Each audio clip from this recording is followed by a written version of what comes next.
কোরবানি করি আমি সওয়াবের জন্য, ঠিক না বেঠিক, আল্লাহকে সন্তুষ্ট করার জন্য। কিন্তু আমার কোরবানির পরে যদি সেটা সওয়াবের পরিবর্তে বরং আরো বহু গুনাহের কারণ হয়, তাহলে সেই কোরবানি তো করার কোনো যুক্তি থাকতে পারে না, ঠিক না বেঠিক? এভাবে কোরবানি করার তো যুক্তি থাকতে পারে না।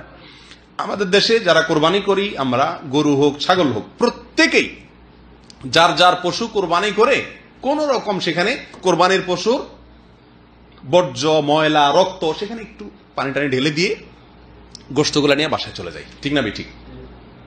বুড়িটারে গটরট রাস্তার আশেপাশে কোনো জায়গায় খাল বিল কিছু একটা পাইলে সেখানে কোন রকম ময়লাগুলা বর্জ্যগুলা ফেলে বুড়িটা নিয়ে আমরা বাসায় চলে যাই, ঠিক না বেঠিক?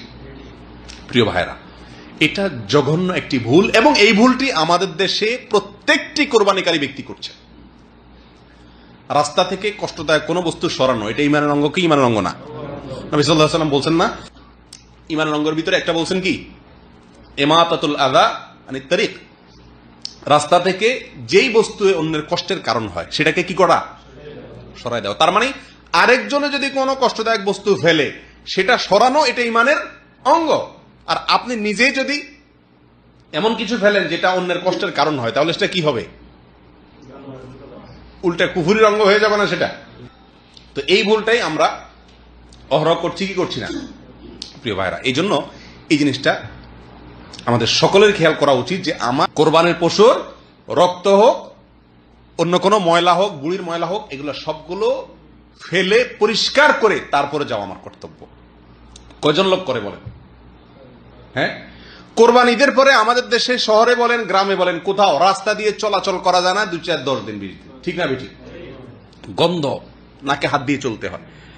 আপনি এই রাস্তাকে, রাস্তার আশপাশকে রক্ত দিয়ে বর্জ্য দিয়ে নষ্ট করে দিলেন।